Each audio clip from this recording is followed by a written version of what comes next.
Ton frère a besoin d'espace, ne rentre pas à la maison, a dit ma mère. Il y a 5 ans, ma mère m'a appelé 3 jours avant Thanksgiving pour me dire que j'étais interdit de rentrer à la maison parce que ma présence contrarierait mon frère aîné. Avant de vous raconter comment ce simple coup de fil a mené à la vengeance la plus satisfaisante lors de mon mariage, dites-moi d'où vous regardez dans les commentaires. Je les lis tous. Maintenant, laissez-moi vous ramener à ce jour, le 21 novembre. Je me tenais au milieu de l'aéroport Logan. L'air sentait le café éventé et la cire à plancher autour de moi. Le terminal était une mer chaotique de gens. Les familles s'embrassaient. Les enfants criaient d'excitation et les soldats rentraient chez eux en uniforme, accueillis par des parents en larmes. L'énergie était électrique. C'étaient les fêtes de fin d'année. Tout le monde avait un endroit où aller. J'avais un billet à la main. Boston à Connecticut. Ce n'était pas un long vol, mais je l'avais réservé des mois à l'avance. J'avais utilisé mon salaire durement gagné pour acheter des cadeaux coûteux.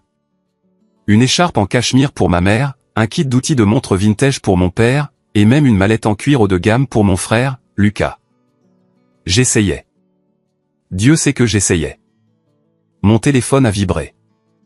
C'était « Maman, j'ai souri ». J'ai vraiment souri.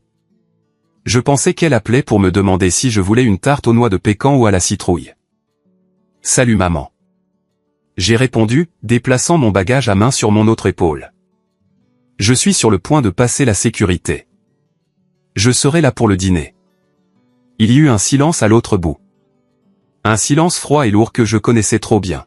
« Elia » dit-elle. Sa voix n'était pas chaleureuse. C'était la voix qu'elle utilisait lorsqu'elle parlait à un télévendeur qu'elle voulait raccrocher. « Ne monte pas dans l'avion. » Je me suis figé. Des gens m'ont bousculé, se précipitant, mais j'ai eu l'impression que le sol s'était dérobé sous mes pieds. Papa va bien? Lucas va bien? Tout le monde va bien, dit-elle rapidement. Mais Lucas, il traverse une période difficile au travail. Il est très stressé. Il dit que tes questions sur son travail le font se sentir jugé. J'ai serré le téléphone plus fort. Mes jointures sont devenues blanches. Maman, je n'ai pas vu Lucas depuis 6 mois. La dernière fois que nous avons parlé, je lui ai juste demandé comment allait la fusion. C'est tout. Il ne veut pas de drame, Elia, a-t-elle claqué. Il a besoin de vacances paisibles. C'est lui qui porte le poids d'un grand poste en entreprise. Tu sais à quel point il est sensible. Si tu viens, il va être sur les nerfs. Alors, Robert et moi avons décidé qu'il valait mieux que tu restes à Boston cette année. J'ai regardé autour de l'aéroport. J'ai vu un père soulever son petit garçon sur ses épaules. J'ai vu une mère embrasser le front de sa fille. Vous me désinvitez, ai-je demandé, la voix brisée. J'ai déjà acheté le billet. Il est non remboursable. J'ai vos cadeaux. Nous ouvrirons les cadeaux à Noël, dit-elle d'un ton désinvolte. Peut-être si Lucas se sent d'humeur. Ne viens juste pas, Elia. Fais ça pour la famille. Fais ça pour la famille. C'était la phrase. C'était toujours la phrase. Et moi, maman, ai-je chuchoté. Où suis-je censé aller? Tu es un homme adulte, Elia. Je suis sûr que tu trouveras quelque chose à faire. Au revoir. La ligne est devenue morte. Je suis resté là pendant 10 minutes, juste debout. J'avais l'impression d'être un fantôme. J'étais invisible. Ma propre mère venait de choisir le stress de son fils de 34 ans plutôt que l'existence de son fils cadet. Lucas, l'enfant chéri. Lucas, qui ne pouvait rien faire de mal même lorsqu'il était criblé de dettes et de mauvaises décisions. Tandis que moi, l'architecte paysagiste qui avait construit une entreprise prospère à partir de rien, j'étais traité comme une nuisance. Je me suis retourné et j'ai quitté l'aéroport. J'ai jeté le billet non remboursable dans une poubelle près du trottoir. J'avais l'impression de jeter un morceau de moi-même. Je ne suis pas retourné à mon appartement. Il était vide et froid. Je ne pouvais pas supporter le silence là-bas. J'ai conduit. J'ai conduit sans but autour de Boston jusqu'à ce que le soleil se couche et que les lumières de la rue s'allument. La ville se vidait. Tout le monde était à la maison. Mon estomac a gargouillé. Je n'avais pas mangé depuis le petit déjeuner. Je me suis arrêté au Harborview Grill. C'était un endroit à l'ancienne près de l'eau. Des boiseries sombres, des ferrures en laiton, le genre d'endroit qui sent le rôti de bœuf et l'argent ancien. C'était l'un des rares endroits ouverts. Je suis entré. La chaleur du restaurant m'a frappé, contrastant avec le froid qui me rongeait les os. Il était bondé. De grandes tables étaient rapprochées. 3 générations de familles se passaient des corbeilles de pain et riaient. Table pour une personne, ai-je dit à l'hôtesse. Elle m'a regardé avec pitié. Ce regard, je détestais ce regard. Juste une personne pour Thanksgiving. Juste une, ai-je dit, la tête haute. Elle m'a conduit à une petite table pour 2 à l'arrière, juste à côté de la porte de la cuisine, mais elle était également juste à côté d'une grande table bruyante d'environ 10 personnes. Je me suis assis et j'ai commandé un whisky. Pur. Puis j'ai commandé le dîner de dinde. J'ai essayé de regarder mon téléphone, j'ai essayé de paraître occupé, comme si j'étais un homme d'affaires en escale, pas un fils qui avait été rejeté par son propre sang. Mais je n'arrivais pas à me concentrer. J'entendais la famille à côté de moi. Il y avait un couple âgé à la tête de la table. L'homme avait des cheveux argentés et un rire qui faisait trembler ses épaules. La femme était élégante, portant un collier de perles, mais ses yeux étaient bienveillants. Il y avait des adultes plus jeunes, peut-être de mon âge, et quelques enfants. « Passe les pommes de terre, papa. » L'un des garçons a crié, « Demande gentiment où je les mange toutes », a plaisanté l'homme plus âgé. Ils étaient heureux. Pas heureux comme sur Instagram. Vraiment heureux. Ils s'interrompaient. Ils se volaient de la nourriture dans les assiettes. Ils avaient l'air de s'aimer vraiment. J'ai baissé les yeux vers mon whisky. Le liquide ambré s'est estompé. J'ai réalisé que je pleurais. J'ai essuyé mes yeux rapidement avec la serviette en lin, espérant que personne ne me verrait. J'étais un homme de 27 ans qui pleurait dans un steakhouse. Jeune homme pathétique. Je me suis figé. J'ai levé les yeux. L'élégante femme de la grande table était juste là. Elle avait un verre de vin à la main et une inquiétude dans les yeux que je n'avais jamais vue, enfin, jamais. Je suis désolé, ai-je bégayé. J'ai juste des allergies, de la poussière. Elle n'y a pas cru. Elle a tiré la chaise vide en face de moi et s'est assise. Elle n'a pas demandé la permission. Elle a juste réclamé l'espace. Je m'appelle Margaret, a-t-elle dit. Et j'ai une règle. Personne ne mange seul à Thanksgiving. Pas quand je suis dans la pièce.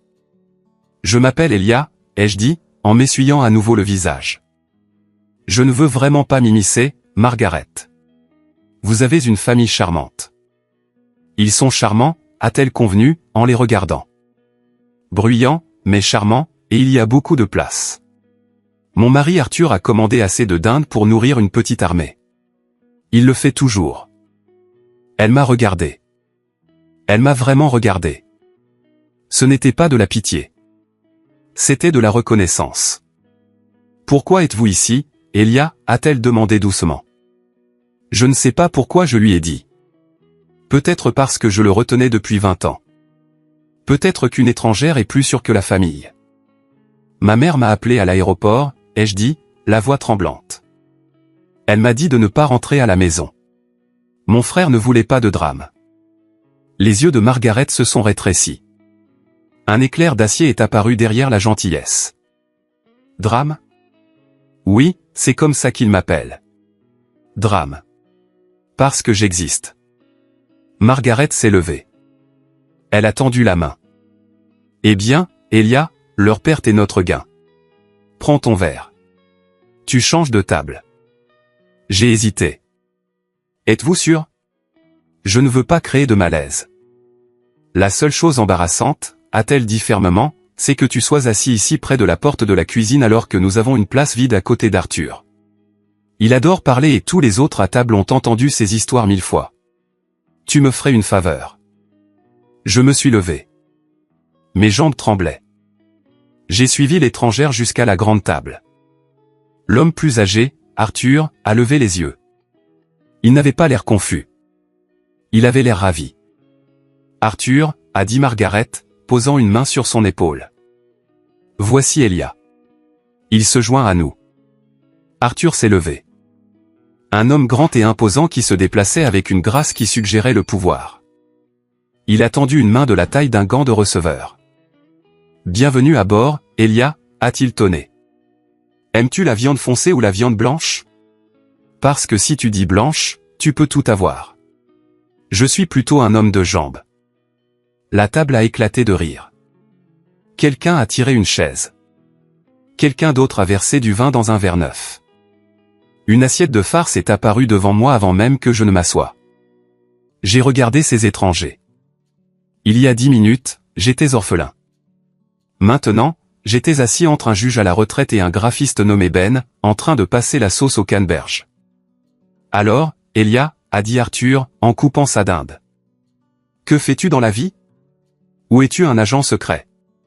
Tu as ce regard. »« Je suis architecte paysagiste », ai-je dit. Je prends des espaces morts, des friches industrielles, des terrains abandonnés, et je les transforme en parcs. Je redonne vie aux choses.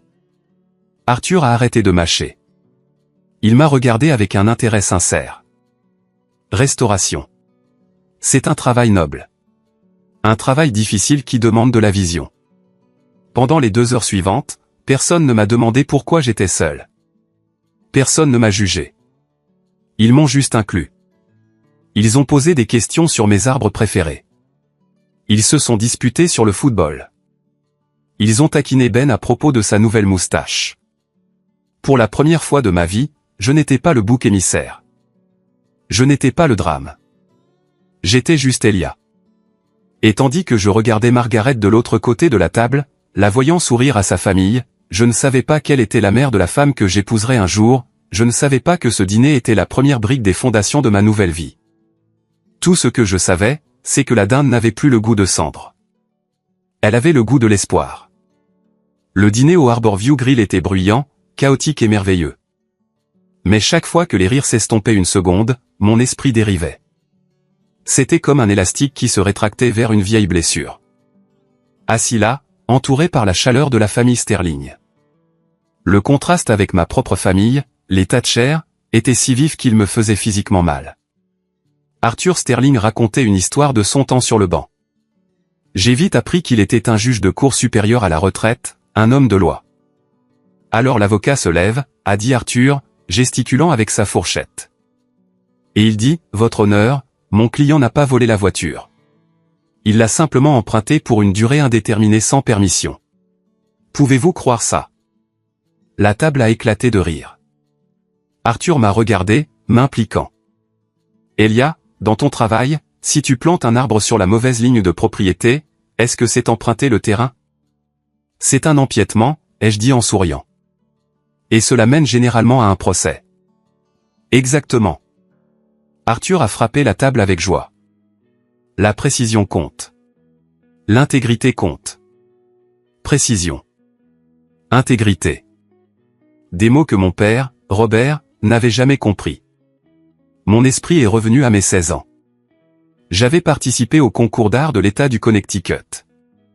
C'était un événement majeur. J'avais passé 3 mois à travailler sur un croquis au fusain de l'ancien moulin en centre-ville. J'y travaillais tous les soirs après les devoirs, mes mains couvertes de poussière noire. J'avais gagné le premier prix. Le premier prix de tout l'État. La cérémonie de remise des prix avait lieu un vendredi soir. Je me souviens avoir couru dans la cuisine en agitant la lettre. « Maman, papa, j'ai gagné. Vous devez venir. » C'est à la capitale de l'État. Ma mère, Linda, n'a même pas tourné le dos à la cuisinière. « Vendredi ? Oh, Elia, je ne sais pas. Lucas a son match de football universitaire vendredi. »« Mais, maman, ai-je supplié. Lucas est sur le banc. Il joue à peine. C'est le championnat d'État pour l'art. Nous ne pouvons pas manquer un match, Elia, a dit mon père, se cachant derrière son journal. Il s'agit de l'esprit d'équipe. Nous devons soutenir ton frère. Ils ne sont pas venus. Je me suis tenu sur cette scène, tenant mon ruban bleu, les lumières vives m'aveuglant. J'ai regardé le public, les cherchant. Tous les autres enfants avaient des parents qui les encourageaient, prenaient des photos avec des appareils jetables. Je n'avais personne. Plus tard cette nuit-là, quand je suis rentré à la maison, la maison était sombre. Il dormait. Il n'avait même pas attendu pour me demander comment ça s'était passé. Le lendemain matin, j'ai découvert pourquoi. Lucas s'était écorché le genou en glissant sur le terrain. Une égratignure mineure. Maman avait passé la soirée à le glacer et à lui faire du chocolat chaud. « Tu es tellement dramatique, Elia », m'avait dit maman quand je l'ai confronté. « C'est juste un dessin. Ton frère a été blessé. Juste un dessin. Elia, tu es avec nous, mon fils ?» La voix d'Arthur m'a ramené au présent. J'ai cligné des yeux, réalisant que j'avais fixé mes pommes de terre en purée. « Désolé, ai-je dit. Je pensais juste à la famille. » Margaret a tendu la main et a touché la mienne. Sa peau était douce, mais sa prise était ferme. Le genre de pensée difficile, j'imagine. Oui, ai-je admis. Mes parents, ils ne m'ont jamais vraiment vu. Il s'agissait toujours de mon frère. C'est l'enfant chéri. Je suis les pièces de rechange. La table est devenue silencieuse. Pas un silence gênant, mais un silence respectueux. J'ai une théorie, a dit Ben, le graphiste avec la moustache, il était le neveu de Margaret. Certains parents voient les enfants comme des extensions d'eux-mêmes. Si l'enfant réussit comme ils le veulent, ils l'aiment. Si l'enfant est sa propre personne, ils ne savent pas quoi faire avec lui. Ça semble juste, ai-je dit. Lucas, mon frère, c'est un cadre, où il essaie de l'être. Il joue le rôle. Costume cher, voiture chère, grand discours. Mes parents adorent cette image. Moi, je joue dans la terre. Je construis des parcs. Ils pensent que c'est en dessous d'eux. Il n'y a rien en dessous d'un homme qui construit, a dit Arthur, sa voix grave et résonnante. Tu crées un héritage, Elia. Les arbres nous survivent tous. C'est une belle profession. J'ai regardé Arthur. Il était sincère. Mon propre père m'avait demandé quand j'allais trouver un vrai travail jusqu'à mes 30 ans, même après que j'ai ma propre entreprise et 6 employés. Pourtant, voici un étranger qui validait toute mon existence en 5 minutes. Tu sais, a dit Margaret, en versant plus de vin. Arthur et moi avons une fille, Sarah. Elle est à Londres en ce moment, elle termine son master en urbanisme. Urbanisme ? Je me suis animé. Cela va bien avec l'architecture paysagiste. C'est ce que je lui dis toujours. Margaret a ri. Elle est brillante. Têtue mais brillante. Tu me rappelles un peu elle. Cette intensité dans tes yeux. Le dîner a pris fin. Les serveurs ont apporté la tarte à la citrouille. J'ai insisté pour payer ma part. J'ai sorti mon portefeuille. Range ça, a ordonné Arthur. Non, vraiment. J'ai insisté. Elia, a dit Arthur, se penchant. Tu n'as pas insisté. Tu as enrichi. C'est Thanksgiving. L'argent ne vaut rien ici. Ta compagnie est le paiement. J'ai senti une boule dans ma gorge. Je n'étais pas habitué à cela. J'étais habitué à ce que tout soit une transaction. Avec les Thatcher, l'amour était transactionnel. Fais ça pour nous et nous te tolérons. Sois silencieux et nous ne te gronderons pas. Alors que nous mettions nos manteaux pour partir, la réalité de la froide nuit de Boston attendait dehors. Je devais retourner à mon appartement vide. La bulle magique était sur le point d'éclater. Margaret m'a tendu une carte. C'était une carte épaisse de couleur crème. La résidence Sterling, Chestnut Hill. Nous faisons un dîner du dimanche chaque semaine, a-t-elle dit. 17h pile. Si vous êtes en retard, vous faites la vaisselle. Je ne sais pas quoi dire. Dis oui, a dit Ben, en me tapant dans le dos. Crois-moi, le rôti de bœuf de Margaret vaut le détour. J'ai regardé la carte. Puis j'ai regardé Margaret. Pourquoi, ai-je demandé. Vous ne me connaissez même pas. Je connais assez, a-t-elle dit. Je sais que tu as été assez courageux pour venir dîner seul plutôt que de rester dans la misère. Je sais que tu as des manières et je sais reconnaître une bonne personne quand j'en vois une. Ne laisse pas ton passé définir ton avenir, Elia. Tu peux choisir ta famille. Tu peux choisir ta famille. Je suis sorti du Harborview Grill cette nuit-là dans le vent mordant de novembre, mais je n'ai pas eu froid. Mon téléphone a vibré dans ma poche. Je l'ai sorti. C'était un message de Lucas. Frérot, j'ai entendu dire que maman t'avait dit de rester tranquille. Probablement pour le mieux. J'ai beaucoup de pression en ce moment avec les rumeurs d'audit de la SEC. Il faut garder la maison calme. On se verra peut-être à Noël. Rumeurs d'audit de la SEC. C'était donc ça le stress. Il était probablement en train de truquer les comptes ou de faire des raccourcis, tout comme il prenait des raccourcis dans la vie. Et mes parents le protégeaient, le protégeant de mes questions critiques. J'ai regardé le message. Puis j'ai regardé la carte de visite dans mon autre main.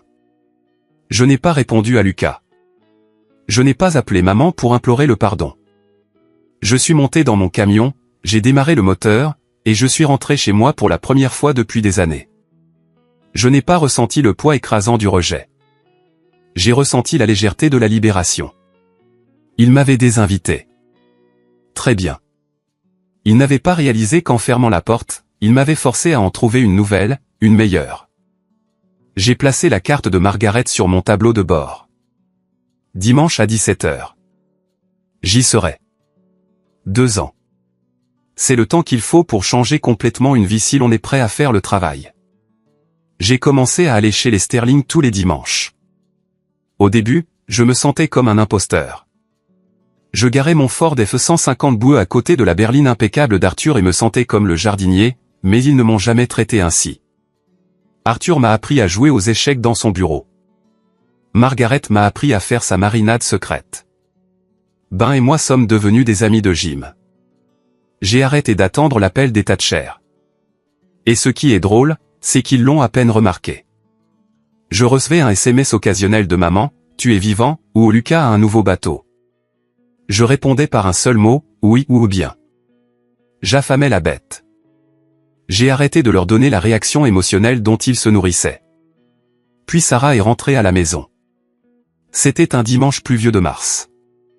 Je suis entré dans la cuisine des Sterling par la porte de derrière, secouant mon parapluie, portant une bouteille de vin. J'ai tourné le coin et je suis entré en collision, littéralement en collision avec une femme. Du vin rouge s'est répandu partout, sur ma chemise, sur sa blouse blanche. « Oh mon Dieu !» ai-je crié. « Je suis tellement désolé. » Elle a baissé les yeux sur sa chemise, qui ressemblait maintenant à une scène de crime, puis sur moi. Elle avait des yeux verts féroces et des cheveux mouillés qui bouclaient aux extrémités. « Eh bien » a-t-elle dit, essuyant une goutte de vin de son menton. « Je suppose que je ne porterai pas de blanc au dîner. » Elle n'a pas crié. Elle n'a pas paniqué. Elle a ri d'un rire grave et rauque qui m'a fait trembler les genoux. « Je m'appelle Elia » ai-je dit, tendant inutilement une serviette. « Le chien errant que tes parents ont recueilli. »« Je m'appelle Sarah » a-t-elle souri. La fille qui a enfin échappé à Londres, ne serait-ce que pour se faire arroser de vin à Boston. C'en était fait. J'étais perdu. Sarah et moi étions inséparables en un mois. Elle était urbaniste et j'étais architecte paysagiste. Nous parlions le même langage. Nous passions nos rendez-vous à nous promener dans la ville, à montrer des bâtiments laids et à discuter de la façon de les réparer. Nous parlions de lois de zonage comme préliminaires. C'était un télo et c'était parfait. Environ 6 mois après le début de notre relation, j'ai eu une promotion, en quelque sorte. Mon cabinet a décroché un contrat énorme pour redessiner le parc central de la ville. C'était un projet de plusieurs millions de dollars. Mon salaire allait tripler. J'entrais enfin dans la cour des grands. Je voulais le dire à quelqu'un. Instinctivement, j'ai décroché le téléphone pour appeler mon père. Les vieilles habitudes ont la vie dure. Allô, a répondu Robert. Il avait l'air distrait. La télévision hurlait en arrière-plan. Papa, c'est Elia. J'ai une grande nouvelle. Je viens de décrocher le contrat de Central Park. C'est le plus grand projet de la ville. C'est bien, Elia, a-t-il dit, clairement sans écouter. Et, écoute. As-tu parlé à Lucas? Il demande si tu peux lui prêter 5000. Juste un truc à court terme. Ses actifs sont temporairement gelés à cause d'un malentendu avec la banque. Mon cœur s'est serré. Pas de félicitations. Pas de « je suis fier de toi. Juste donne de l'argent à ton frère. Non, papa, ai-je dit, ma voix durcissant. Je ne prêterai plus d'argent à Lucas. Il gagne 3 fois ce que je gagnais. Où va cet argent? Tu n'as pas à être si égoïste, a grommelé mon père. La famille est de la famille. Il traverse un divorce. Pour l'amour de Dieu, sa femme le ruine avec cette bataille pour la garde. Lucas divorce, ai-je demandé. Je ne savais même pas qu'il était séparé. Oui, et il a besoin d'un bon avocat.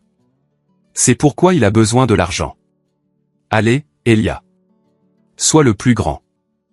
Je suis le plus grand, ai-je dit, je suis l'homme qui paie ses propres factures. Dis à Lucas de vendre son bateau. J'ai raccroché.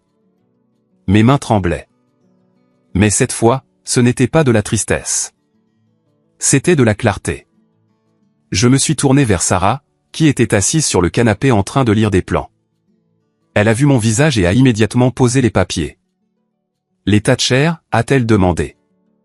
Les Thatcher, ai-je confirmé. Ils veulent de l'argent pour l'avocat de Lucas. Ils n'ont même pas entendu un mot de mon contrat. Sarah s'est approchée et m'a serré dans ses bras. Tu sais qu'Arthur est fier de toi, n'est-ce pas? Il a dit aux voisins hier que son gendre remodèle l'horizon de la ville. Il t'a appelé son gendre, Elia. Et nous ne sommes même pas encore fiancés. Je l'ai regardé. Réparons ça. Réparer quoi? La partie non fiancée. Je l'ai demandé en mariage 2 mois plus tard. Où d'autres? Au Harborview Grill. Table 4. La même table où Margaret m'avait trouvé en train de pleurer sur un dîner de dinde. J'avais loué toute la section arrière. Arthur et Margaret étaient là. Ben était là. Je me suis agenouillé. Sarah, ai-je dit, tenant une bague que j'avais conçue moi-même. Simple, élégante, intemporelle. Toi et ta famille avez sauvé ma vie. Vous m'avez appris que l'amour ne concerne pas ce que vous pouvez fournir ou combien de stress vous pouvez épargner à quelqu'un. Il s'agit d'être présent. Voudras-tu être présente pour moi? Pour le reste de nos vies? Elle a dit oui. Le restaurant a éclaté d'applaudissements. Arthur a fait sauter une bouteille de champagne qui coûtait plus cher que ma première voiture. Mais plus tard cette nuit-là, alors que l'adrénaline s'estompait, la peur s'est insinuée. Nous étions assis sur le balcon de la maison Sterling à regarder les étoiles. Nous devons organiser le mariage, a dit Sarah, posant sa tête sur mon épaule. Oui, ai-je dit, l'estomac serré. Qui a-t-il, a-t-elle demandé. Elle me connaissait trop bien. Les invitations, ai-je chuchoté. Le programme du mariage, le plan de table. Sarah, je ne peux pas les inviter. Je ne peux pas inviter mes parents. S'ils viennent, ils parleront de Lucas ou critiqueront le lieu ou s'assieront simplement l'air déçu que ce ne soit pas moi qui divorce. Sarah s'est redressée. Elle m'a regardé dans les yeux. Alors ne les invite pas. Ce n'est pas si simple, ai-je dit. Ce sont mes parents, quoi que cela signifie. Et sur l'invitation, il est écrit parents du marié. Si je laisse vide, tout le monde posera des questions. Cela aura l'air que j'ai honte ou qu'ils sont morts. Tu ne devrais pas avoir honte, a dit Sarah férocement. Il devrait l'être. Juste à ce moment-là, la porte vitrée s'est ouverte. Arthur est sorti. Il portait sa veste de smoking et tenait un cigare. Il avait clairement écouté. Elia, a dit Arthur. Sa voix était sérieuse. Puis-je vous parler? Je me suis levé. Bien sûr, Arthur. Il s'est dirigé vers la balustrade et a regardé le jardin que je l'avais aidé à concevoir. J'ai passé 40 ans au tribunal de la famille, a dit Arthur. J'ai traité des questions de garde, d'héritage, de divorce. J'ai vu les aspects les plus laids de la nature humaine. Le sang vous lie par la parenté, Elia. La loyauté vous lie par la famille. Il s'est tourné vers moi. Il avait l'air nerveux, ce qui était rare pour lui. Margaret et moi avons parlé. Nous savons que tu as des difficultés avec les détails du mariage. Nous savons que tu te sens comme un orphelin. Il a fouillé sa poche et a sorti un document plié. Dans cet état, a continué Arthur, sa voix tremblant légèrement. Il existe une disposition légale appelée adoption d'adultes. Elle est rarement utilisée, principalement à des fins d'héritage ou de situation de sortie de l'aide sociale. Mais elle existe. Elle rompt les liens légaux avec les parents biologiques et crée un nouveau lien légal permanent avec les parents adoptifs. J'ai eu le souffle coupé. J'ai regardé le papier. C'était un projet de pétition. Nous ne voulons pas remplacer ton histoire, a dit Arthur. Mais nous serions honorés, vraiment honorés, si tu nous laissais être tes parents officiellement, sur l'invitation, sur l'acte de naissance. Dans la vie, nous voulons que tu sois un Sterling. Je l'ai fixé. Des larmes me sont montées aux yeux. Cet homme, ce juge distingué, demandait à adopter un homme de 30 ans. Il ne demandait pas d'argent. Il ne demandait pas la paix. Il demandait moi. Vous voulez m'adopter, ai-je étouffé. Nous t'avons adopté dans nos cœurs la nuit où tu as mangé ma dinde. Arthur a souri. Nous voulons juste le rendre légal. Alors, qu'en dis-tu, mon fils?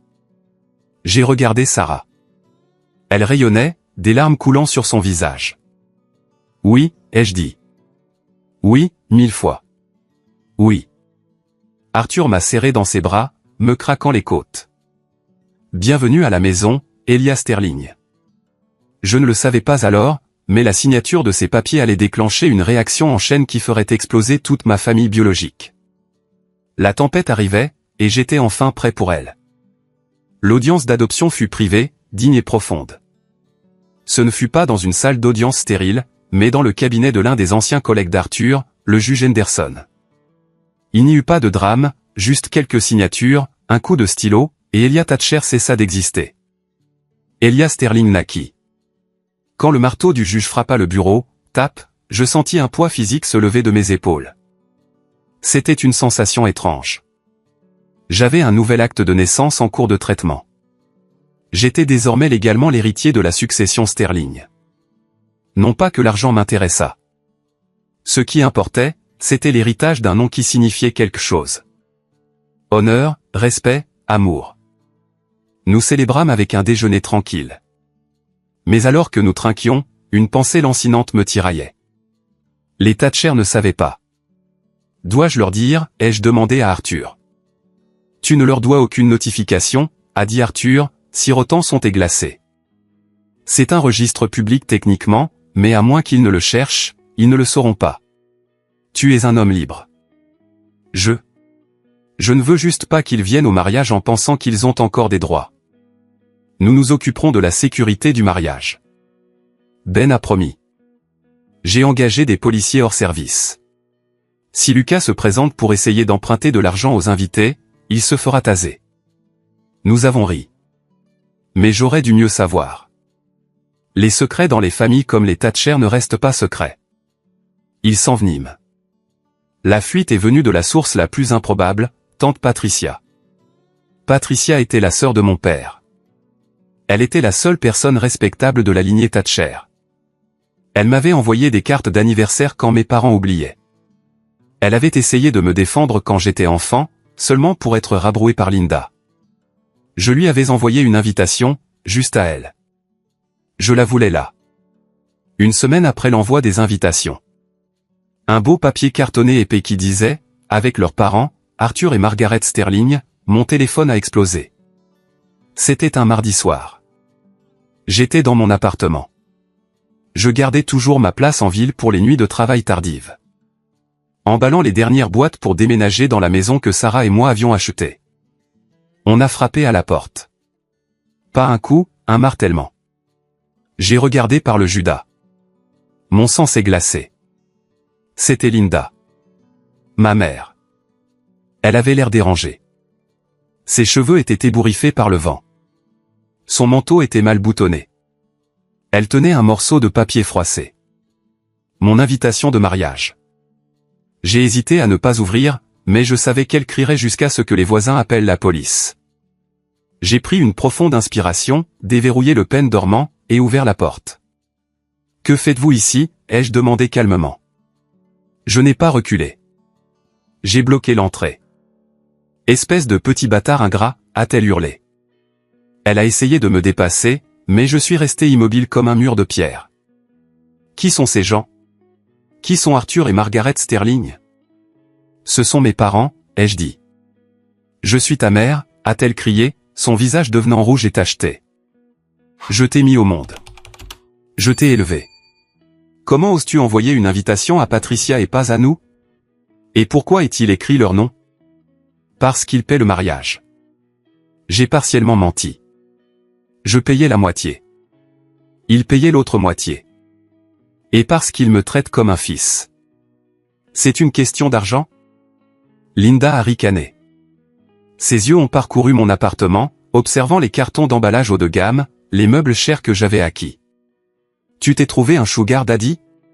C'est ça? Tu t'es vendu à un vieux couple riche. Sortez, ai-je dit, ma voix basse et dangereuse. Lucas m'a dit que tu allais bien, a-t-elle craché.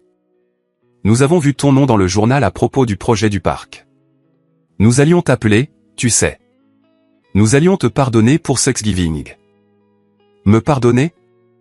J'ai ri. C'était un son amer, aigu. Tu m'as interdit de rentrer à la maison, maman. Tu as choisi le stress de Lucas plutôt que moi. C'était il y a des années. Passe à autre chose. Elle a agité la main de manière désinvolte. Ton frère a des problèmes, Elia. De vrais problèmes. La SEC enquête sur son cabinet. Il pourrait perdre sa maison. Il a besoin de sa famille. Et te voilà à jouer à la maison avec des étrangers. Je ne joue pas, ai-je dit. Et les problèmes de Lucas sont les siens, tout comme ma réussite est la mienne. Elle a de nouveau brandi l'invitation, la secouant devant mon visage. Je veux une invitation. Ton père a le cœur brisé. Il pleure dans la voiture en ce moment. Alors dis-lui de rentrer chez lui, ai-je dit. Vous n'êtes pas invité, Linda. Ni Robert. Ni Lucas. Son visage est devenu mortellement immobile. Si tu ne nous invites pas, si tu nous embarrasses comme ça, je ferai en sorte que tout le monde sache quel fils terrible tu es. J'écrirai à tes clients. Je te ruinerai. Je l'ai regardé.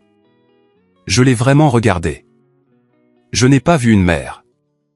J'ai vu une brute désespérée et triste.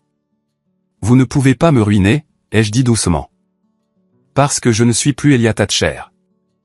Qu'est-ce que ça veut dire? Cela signifie que vous n'avez aucun pouvoir ici. Maintenant, quittez ma propriété avant que j'appelle la police. Et croyez-moi, j'ai maintenant un très bon avocat dans la famille.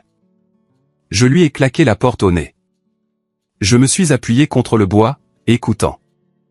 Je l'ai entendu crier un gros mot, donner un coup de pied à la porte une fois, puis le son de ses talons qui s'éloignaient dans le couloir.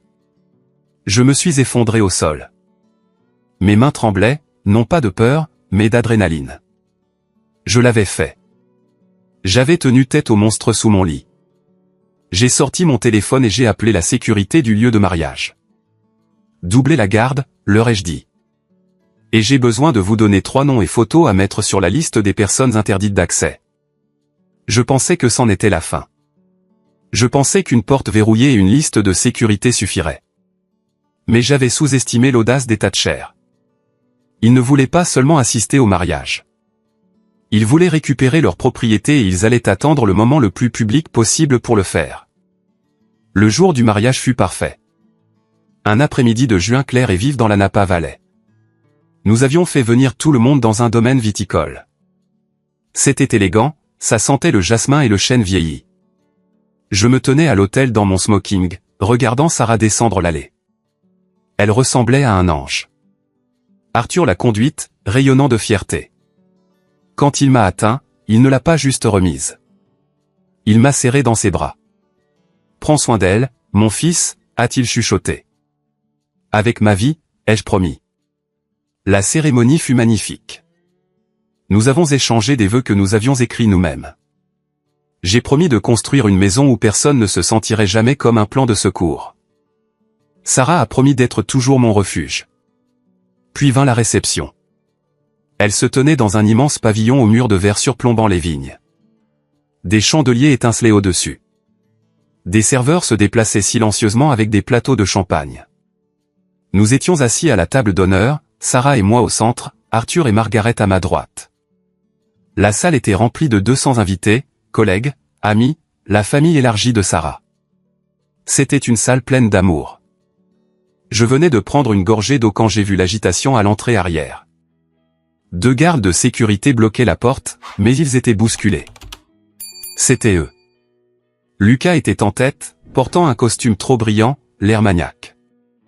Linda était derrière lui dans une robe blanche. Oui, elle portait du blanc à mon mariage. Robert traînait derrière, regardant le sol. Laissez-les entrer, ai-je dit dans le petit microphone accroché à mon revers. Nous avions des radios pour l'organisateur. Sarah m'a attrapé la main sous la table. Elia, non. Laissez-les entrer, ai-je répété au chef de la sécurité qui me cherchait un signal. Si nous les jetons dehors maintenant, ils feront une scène dehors et crieront. Laissez-les entrer. Laissez-les voir. J'ai fait signe à l'organisateur.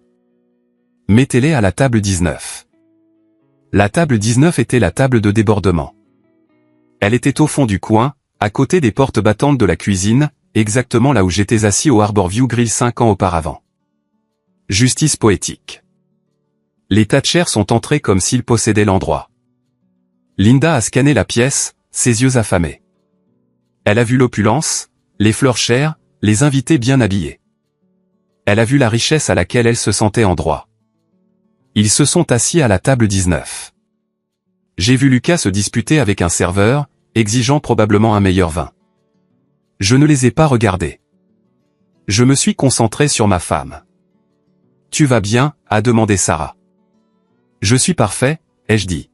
« Regarde ça. » Le maître de cérémonie, un ami proche à moi nommé Dave, s'est avancé vers le microphone au centre de la piste de danse. « Mesdames et messieurs, puis-je avoir votre attention, s'il vous plaît ?» La pièce est devenue silencieuse. Les verres ont tinté alors que les gens trinquaient. Avant de couper le gâteau, a dit Dave, sa voix résonnante, le marié aimerait dire quelques mots sur la famille. Je me suis levé. J'ai pris le micro sans fil. Je me suis dirigé vers le centre de la piste. Je sentais les yeux de Linda me transpercer du fond de la pièce. Elle était assise plus droite, s'attendant à ce que je les reconnaisse, s'attendant à l'excuse suppliante, s'attendant au bienvenu à mes parents, la famille. J'ai commencé, ma voix stable. Pendant longtemps. Je ne savais pas ce que ce mot signifiait. Je pensais que cela signifiait obligation. Je pensais que cela signifiait être un sac de frappe pour le stress de quelqu'un d'autre. Je pensais que cela signifiait être invisible jusqu'à ce que quelqu'un ait besoin d'emprunter de l'argent. J'ai vu Lucas se raidir, mais j'ai continué en regardant la table 1. Il y a 5 ans, à Thanksgiving, alors que je mangeais seul, des étrangers m'ont invité à leur table. Ils ne voulaient rien de moi. Ils voulaient juste que je ne sois pas seul. Je me suis tourné vers Arthur et Margaret. Ils m'ont appris que la famille est un verbe. C'est ce que l'on fait. C'est être présent. J'ai pris une profonde inspiration. C'était ça, le moment de la récompense. Alors aujourd'hui, je veux faire une présentation spéciale. Il y a des gens ici qui pensent qu'ils sont mes parents à cause de la biologie. J'ai jeté un bref coup d'œil au coin arrière. La pièce a suivi mon regard. Linda avait l'air confuse. Mais la biologie n'est que de la chimie. L'amour est un choix. J'ai fait signe au maître de cérémonie. Dave a pris le relais. Mesdames et messieurs, veuillez lever vos verres pour les parents légaux du marié. Les personnes qui l'ont officiellement adopté cette année, Monsieur et Madame Arthur Sterling. La salle a explosé. Ce n'était pas seulement des applaudissements polis. C'était un rugissement. Tout le monde connaissait l'histoire. Tout le monde connaissait Arthur. Ils ont applaudi. Arthur s'est levé et a salué, des larmes coulant sur son visage. Margaret m'a envoyé un baiser. Et puis je l'ai entendu, un cri aigu du fond de la pièce. Non. Linda était debout. Elle a poussé un serveur de côté, renversant un plateau de boisson. Crac. C'est un mensonge, a-t-elle hurlé, marchant vers la piste de danse. La pièce est devenue silencieuse. Le groupe a arrêté de jouer. Lucas la suivait, l'air d'un rat acculé. Robert est resté assis, la tête dans les mains. Linda a atteint le bord de la piste de danse. Elle a pointé un doigt tremblant vers Arthur. « Vous avez volé mon fils » a-t-elle crié. « Vous, riche et arrogant voleur. Vous ne pouvez pas simplement adopter un homme adulte. C'est un enlèvement. C'est une fraude. Arthur est descendu de la table d'honneur. Il n'avait pas l'air en colère. Il avait l'air d'un juge prononçant une sentence. Madame Thatcher, a dit Arthur, sa voix calme, mais projetant jusqu'au chevron. Ce n'est ni une fraude ni un enlèvement. C'est la loi. Elia a fait une pétition au tribunal. Nous avons accepté. Il est un sterling maintenant. Légalement et émotionnellement. C'est un Thatcher, a crié Lucas, s'approchant de sa mère. Il nous doit. Nous l'avons élevé. Tu penses que tu peux juste partir, Elia? Après tout ce que nous avons fait pour toi. Je me suis avancé. Je me suis tenu face à face avec mon frère. Que as-tu fait pour moi, Lucas, ai-je demandé doucement. Le microphone captait chaque souffle. Es-tu venu à ma remise de diplôme? Non.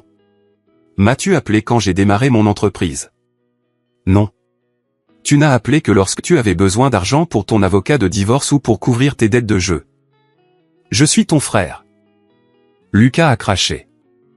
Non, ai-je dit, tu es une coïncidence génétique. Un frère te protège. Tu m'as juste utilisé comme bouclier pour tes propres échecs.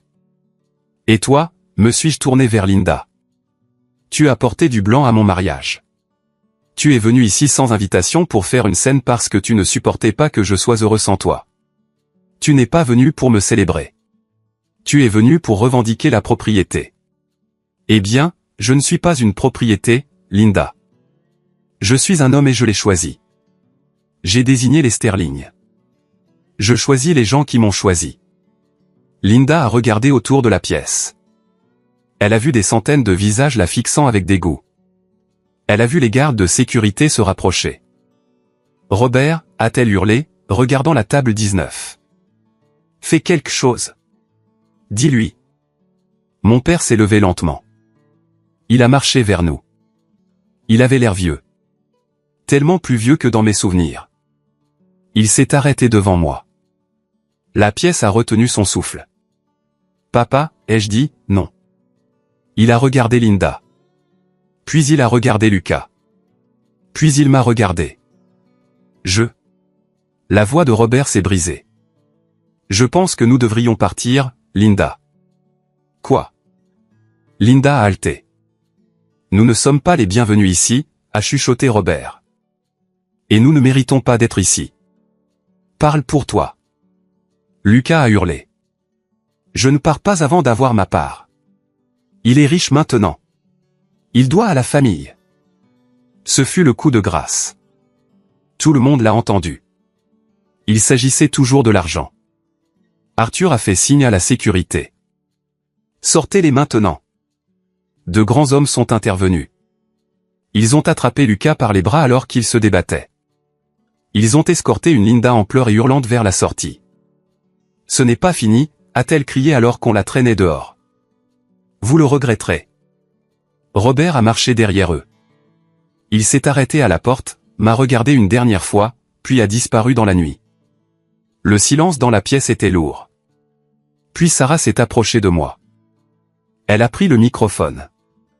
Eh bien, a-t-elle dit, sa voix légèrement tremblante mais souriante. Maintenant que les ordures ont été sorties. Qui veut du gâteau? Des rires ont parcouru la pièce, nerveux au début, puis sincères. Le groupe a commencé à jouer, Signed, Sild, Délivé. La fête a repris, mais je suis resté là un instant, regardant la porte vide.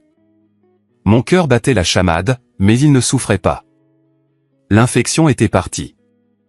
La blessure avait été cautérisée. Je me suis tourné vers ma femme, mes parents et mes amis.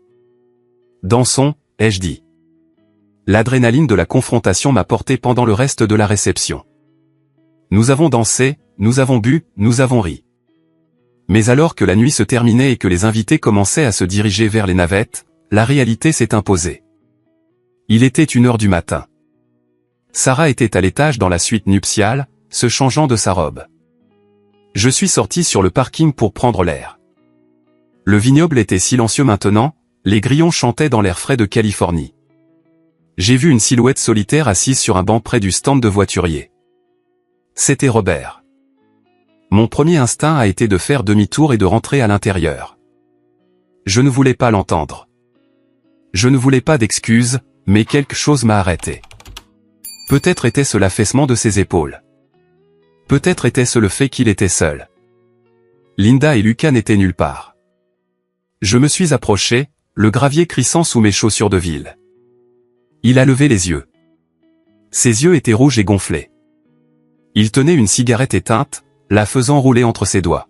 « Ils sont partis », a-t-il dit. Sa voix était rauque. Linda et Lucas, ils ont pris la voiture de location. Ils se hurlaient dessus, se blâmant mutuellement. Je leur ai dit de partir. « Pourquoi es-tu toujours ici, Robert ?» ai-je demandé. Je ne l'ai pas appelé papa. Je ne pouvais pas. Je voulais m'excuser, a-t-il dit. Il ne s'est pas levé. Il a juste fixé la cigarette. Je sais que c'est trop tard. Je sais que c'est trop tard, ai-je dit. Environ 20 ans trop tard. J'étais un lâche, a-t-il admis. Avec ta mère. Elle a cette façon. Elle te fait sentir que si tu n'es pas d'accord avec elle, le monde va s'effondrer. Et Lucas, il a toujours été si exigeant. Nous avons dépensé toute notre énergie à le soutenir parce que nous savions qu'il était faible. Nous t'avons laissé tomber parce que nous savions que tu étais fort. J'ai laissé échapper un court rire incrédule. C'est ton excuse? Tu m'as négligé parce que j'étais fort?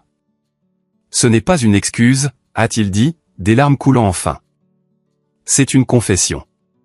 Nous t'avons puni d'être capable. Nous t'avons pris pour lui donner parce que nous savions que tu survivrais, mais nous n'avons jamais pris le temps de demander si tu étais heureux.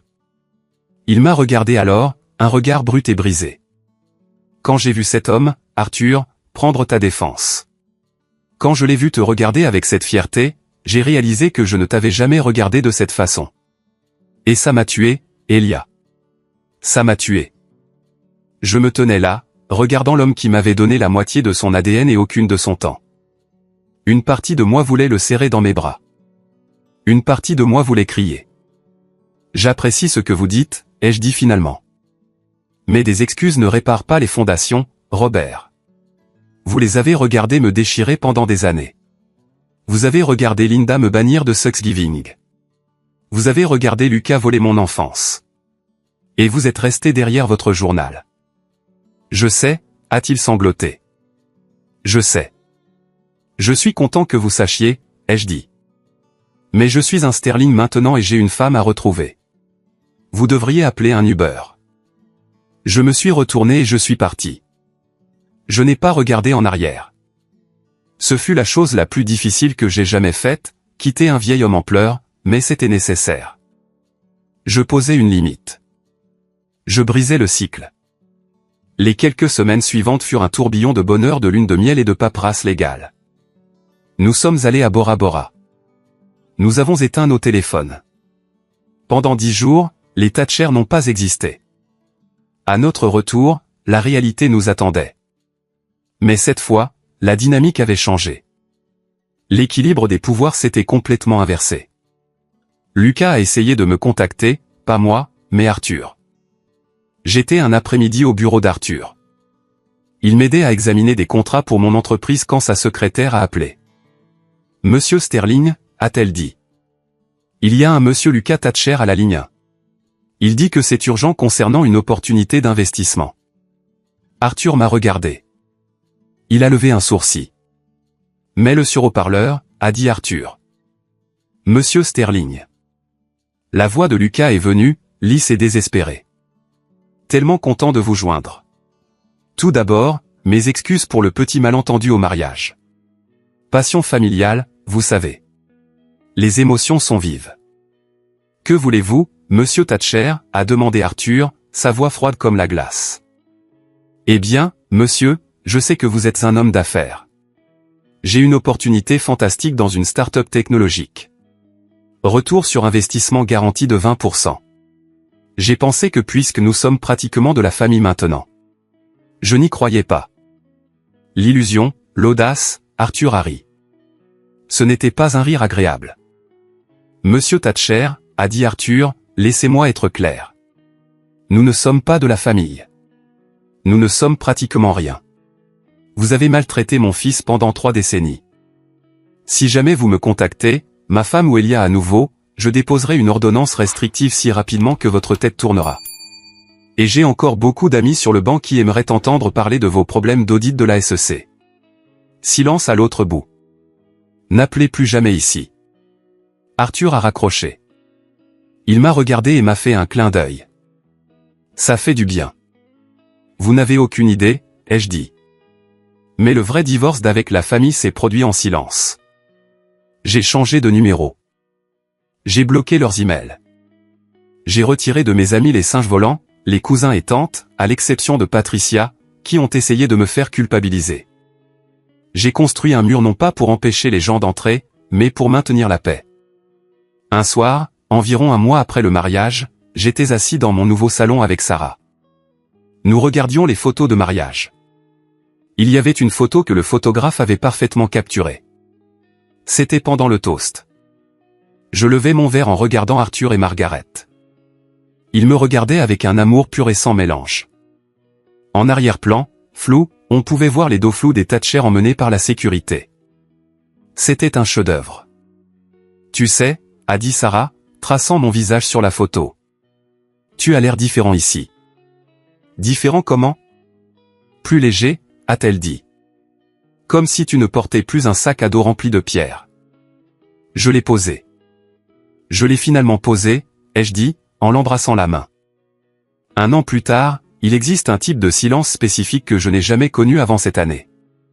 Ayant grandi dans la maison Thatcher, le silence était une arme. C'était l'air lourd et suffocant avant une tempête, l'attention de ma mère me donnant le traitement silencieux, ou mon père se cachant derrière son journal pour éviter la confrontation. Le silence signifiait le danger. Mais maintenant, debout dans ma propre cuisine un mardi matin, écoutant la cafetière siffler et gargouiller, j'ai réalisé que le silence pouvait être la paix.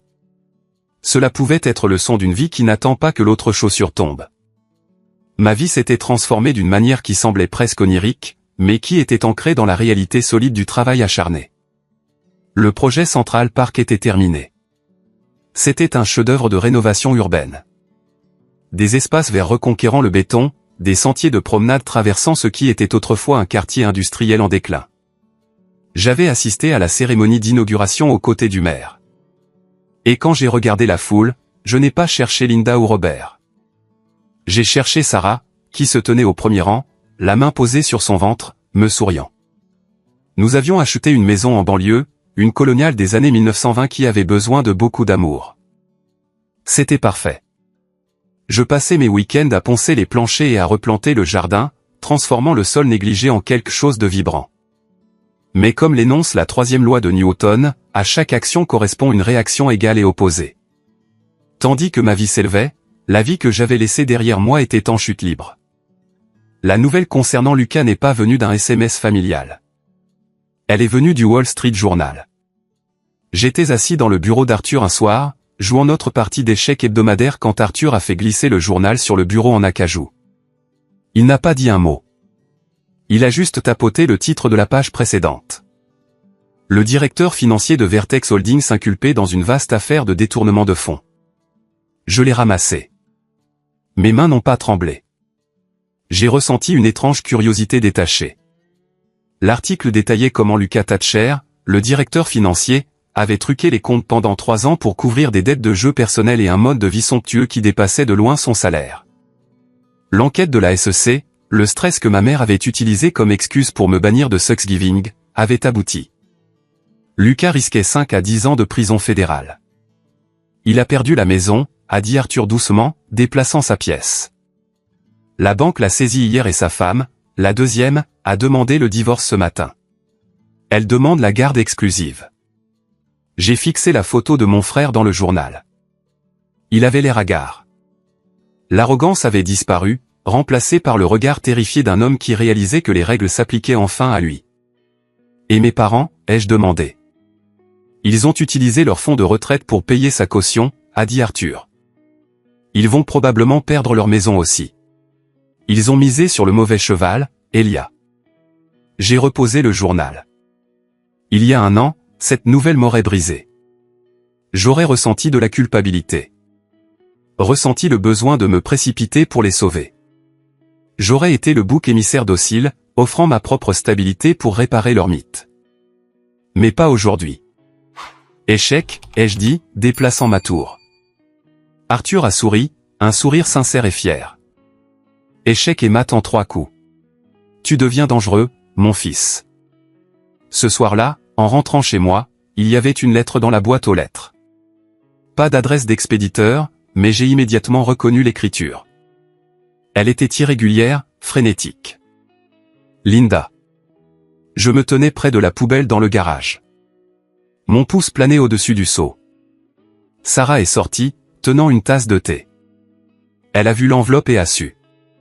Tu n'as pas à la lire, a-t-elle dit. Je sais, ai-je répondu. Mais j'ai besoin de savoir s'ils ont changé, ne serait-ce qu'une fois. Je l'ai ouverte. Elia, j'espère que tu es heureux. Ton frère est persécuté par le gouvernement. Un homme innocent détruit par des gens jaloux. Et toi, où es-tu? Vivant dans ton manoir avec ces gens qui t'ont volé. Nous perdons tout. Ton père est de retour au travail à 68 ans parce que nous avons tout donné pour aider la défense juridique de Lucas. C'est ta faute. Si tu l'avais aidé quand nous l'avons demandé, si tu n'avais pas causé tant de drames au mariage et nous avais humiliés, peut-être que les choses seraient différentes. Tu as attiré ce mauvais karma sur cette famille. Si tu as le moindre soupçon de décence, tu nous appelleras. Nous avons besoin d'argent, Elia, pas de charité. Que nous est-il dû après t'avoir élevé? Maman, je l'ai lu 2 fois. Le gaslighting l'était à couper le souffle. Même maintenant, avec Lucas face à la prison pour vol, elle m'a blâmé. Elle a blâmé le mariage. Elle a blâmé le karma. Elle n'a assumé aucune responsabilité. Qu'est-ce que ça dit, a demandé Sarah doucement. Rien de nouveau, ai-je dit. Juste un rappel de pourquoi je suis parti. J'ai pris un briquet de l'établi, celui que j'utilisais pour allumer le barbecue. J'ai tenu le coin de la lettre et j'ai allumé la flamme. Nous avons regardé le papier se recroqueviller et noircir. Les mots mauvais karma et dû à nous se sont transformés en cendres et ont flotté sur le sol en béton. Je ne ressens rien, ai-je chuchoté. Sarah, je ne ressens absolument rien. Ce n'est pas rien, a-t-elle dit, posant sa tête sur mon épaule. C'est la liberté. Mais le véritable tournant de cette année ne fut pas la destruction de l'ancien. Ce fut la création du nouveau. Quelques mois plus tard, nous peignions la chambre de bébé. Nous avions choisi un vert sauge doux. La pièce sentait la peinture fraîche et l'espoir. Sarah était assise dans le rocking chair, me dirigeant pendant que je masquais les moulures. Elle était enceinte de 8 mois. Un peu à gauche, a-t-elle pointé. Tu as manqué un endroit près de la fenêtre. Je suis un architecte professionnel, ai-je ri, essuyant la sueur de mon front. Je pense que je peux manipuler un rouleau à peinture. Tu es un architecte, pas un peintre. Il y a une différence. Arthur est entré alors, portant une boîte à outils. Il avait insisté pour construire le berceau lui-même. Il portait ses vêtements du week-end, une vieille chemise en flanelle et un jean raide d'amidon. Comment va l'air, a demandé Arthur, regardant le ventre de Sarah. Il donne des coups de pied comme un joueur de football, a gémi Sarah. Ou un ninja, Arthur s'est agenouillé et a ouvert sa boîte à outils. Il a commencé à disposer les pièces du berceau. Je me suis assis par terre pour l'aider. Pendant un moment, nous avons travaillé dans ce silence confortable. Le seul son, le vrombissement des tournevis et le clic du bois s'emboîtant. Elia, a dit Arthur, sans lever les yeux. Il y a quelque chose que je voulais te dire. Quelque chose que Margaret et moi avons gardé pour nous. Qu'est-ce que c'est, ai-je demandé, m'arrêtant avec une vis à la main. Il y a 5 ans, a-t-il commencé. Environ une semaine après notre rencontre au restaurant. Te souviens-tu d'avoir décroché ce premier gros contrat commercial, la rénovation de la place d'entreprise? Oui, ai-je dit, c'est le travail qui a sauvé mon entreprise. J'étais sur le point de couler avant cela. Le client m'a appelé à l'improviste. Ce n'était pas à l'improviste, a dit Arthur. Il m'a finalement regardé. J'ai joué au golf avec le PDG de cette entreprise. Je lui ai dit que je connaissais un jeune architecte paysagiste qui avait plus d'intégrité dans son petit doigt que la plupart des entreprises dans tout leur conseil d'administration. Je lui ai dit de t'embaucher. Je l'ai fixé. Vous m'avez décroché ce travail, mais nous ne nous étions rencontrés qu'une fois. J'en savais assez, a dit Arthur. Mais ce n'est pas tout. Le prêt que tu as obtenu l'année suivante, celui pour l'équipement, je l'ai contresigné en tant que garant silencieux. La banque ne t'a pas dit parce que je leur ai demandé de ne pas le faire. Ma bouche s'est ouverte. Arthur, pourquoi? Pourquoi ne m'avez-vous pas dit? Parce que je ne voulais pas que tu penses que c'était de la charité, a-t-il dit fermement. Et je ne voulais pas que tu te sentes redevable. Je voulais que tu construises ta confiance. Je savais que tu pouvais faire le travail. Tu avais juste besoin qu'une porte s'ouvre. C'est toi qui l'as franchie, Elia. Tu as fait le travail. J'ai juste tenu la porte entrebâillée. J'ai senti des larmes me monter aux yeux. J'ai pensé à mon père biologique, Robert, qui n'aurait même pas payé un billet de bus pour que je rentre à la maison, qui me demandait de l'argent pour Lucas à chaque occasion.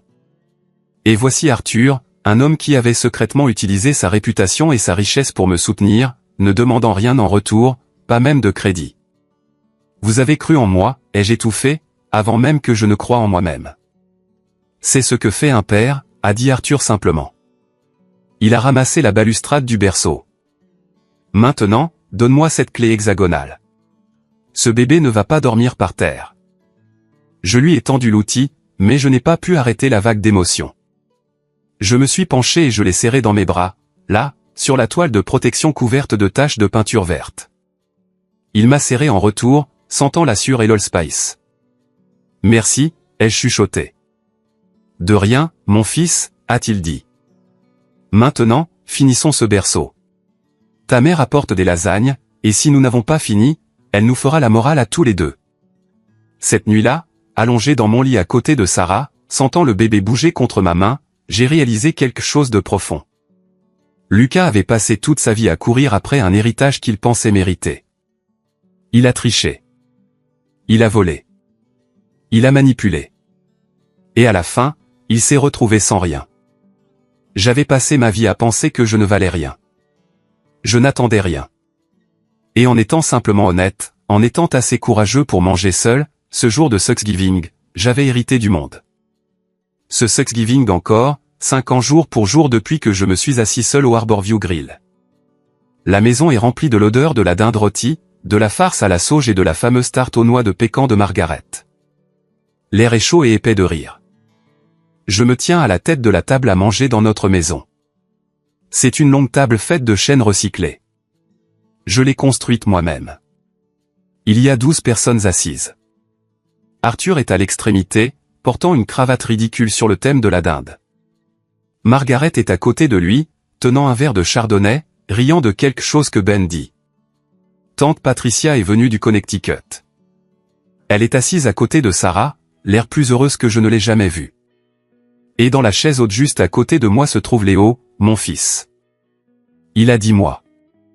Il a les yeux verts de Sarah et mes cheveux ébouriffés. Il essaie actuellement de barbouiller de purée de pommes de terre dans son oreille. Je frappe mon verre avec une fourchette. La pièce se tait. Discours, crie Ben. D'accord. D'accord, dis-je en souriant. Je regarde autour de la pièce. Je regarde les visages des gens qui m'ont sauvé. La famille choisie. Il y a 5 ans, je commence, ma voix s'étranglant légèrement.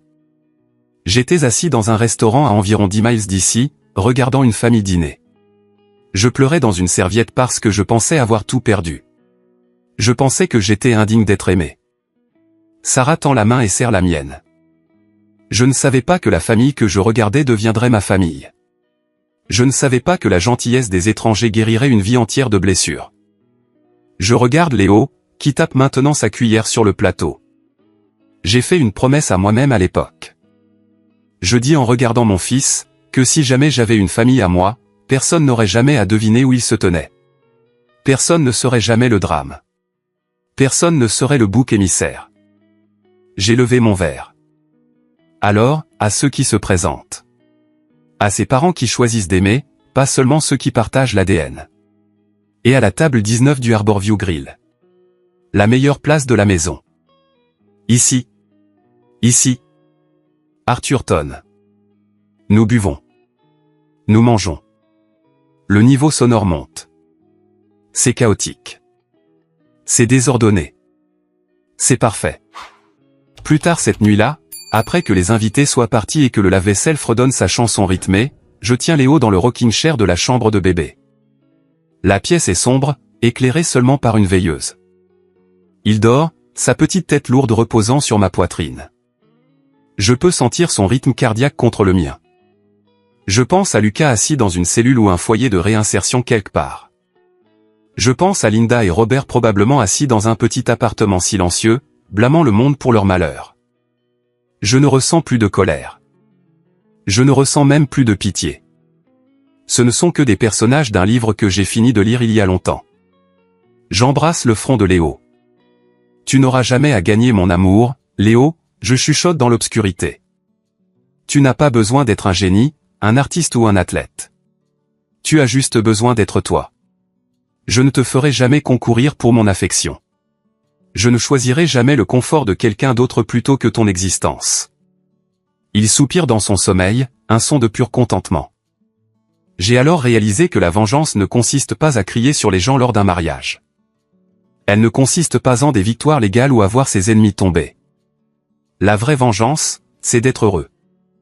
La vraie vengeance, c'est de briser le cycle. La vraie vengeance, c'est d'aimer son enfant de la manière dont on aurait aimé être aimé et de voir cet amour grandir en quelque chose de beau. Je suis Elias Sterling. Je suis un père. Je suis un fils. Et pour la première fois de ma vie, je suis exactement là où je dois être. Nous pensons souvent à la famille comme un fait permanent et immuable, comme la gravité. Mais ce voyage m'a appris que la famille est en fait un accord. C'est un contrat récurrent de respect mutuel, de bienveillance et d'amour. Lorsqu'une partie rompt ce contrat à plusieurs reprises, l'autre partie a tout à fait le droit de s'en aller. Il y a une leçon puissante ici sur le sophisme du coup irrécupérable. Nous restons dans des relations toxiques avec des parents, des frères et sœurs ou des partenaires parce que nous avons déjà investi tant de temps. Nous pensons, mais c'est ma mère ou c'est mon frère. Nous craignons l'inconnu d'être seul plus que la douleur connue d'être maltraité. Mais mon histoire est la preuve que l'inconnu est l'endroit où la magie opère. Si je n'avais pas été forcé à cette solitude à l'aéroport, si je n'avais pas été privé de mon filet de sécurité, je n'aurais jamais trouvé la force de m'asseoir à cette table de restaurant. Je n'aurais jamais rencontré les Sterling. Vous devez être prêt à perdre la vie que vous pensiez devoir avoir pour trouver la vie qui vous attend. Alors, j'ai une question pour vous. Y a-t-il un moment, table 19, dans votre vie? Un moment où vous avez été rejeté seulement pour trouver quelque chose de mieux au coin de la rue? Ou peut-être que vous luttez actuellement avec la culpabilité de fixer des limites avec un membre de votre famille toxique. Je veux vous entendre. Laissez un commentaire ci-dessous avec votre histoire ou partagez un conseil qui vous a aidé à traverser cette épreuve. Ou si cette histoire vous a simplement rappelé que vous êtes digne d'amour tel que vous êtes, tapez simplement « bon » dans les commentaires. Voir ce mot me dit que nous sommes sur la même longueur d'onde, que vous appréciez ces leçons d'estime de soi et de famille choisies autant que moi. Merci d'avoir écouté. Vous êtes vu. Vous êtes valide. Et vous n'êtes jamais vraiment seul.